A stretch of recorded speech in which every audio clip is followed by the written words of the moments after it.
কম বয়সী ভোটারদের সাথে মানানসই হয়ে উঠতে পারবেন কিনা? এখন আমি মনে করি যে বয়স কোনো বাধা না, সবাই আমাকে ভালোবাসে এবং ওনাদের অনুপ্রেরণায় অনেক বড় একটি অংশের অনুপ্রেরণায় আমি এখানে মনোনয়নপত্র উত্তোলন করেছি। তো আমি ব্যক্তিগতভাবে প্রত্যাশা করি এবং বিশ্বাস করি যে ওনারা আমাকে সত্যিকারভাবে সমর্থন দেবেন এবং আমাকে ভোট রায় প্রদান করবেন।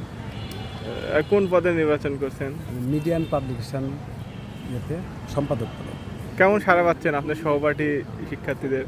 সহপাঠী এবং অন্যান্য ডিপার্টমেন্টের ভাই বোনেরা আছে যারা ইতিমধ্যে জেনেছেন, ওনারা আমার সমর্থন জানিয়েছেন। কী কী কাজ করবেন জয়ী হলে? আমি এখানে জয়ী হলে সবসময়, যেহেতু আমি একজন সাধারণ শিক্ষার্থী, তো সাধারণ শিক্ষার্থীর হয়ে আমি সব কিছু করার চিন্তা ভাবনা। এখানে যেমন রাজশাহী বিশ্ববিদ্যালয় আপনি জানেন সেশন জট ভয়াবহ আকার ধারণ করেছে। এটা আমার 1 নাম্বার একটা কাজে থাকবে যে এই সেশন জট কীভাবে দূর করা যায় প্রতিটা ডিপার্টমেন্ট থেকে। এই বিষয়ে আমি আমার জোর একটা স্লোগান এবং দাবি থাকবে এই বিশ্ববিদ্যালয় কর্তৃপক্ষের কাছে। আবার ডাইনিংয়ের দিকে যখন তাকায়, শিক্ষার্থীদের বেহাল অবস্থা, দিন দিন খাবারের দাম বাড়ছে, কিন্তু দিন দিন খাবারের মান বাড়ছে।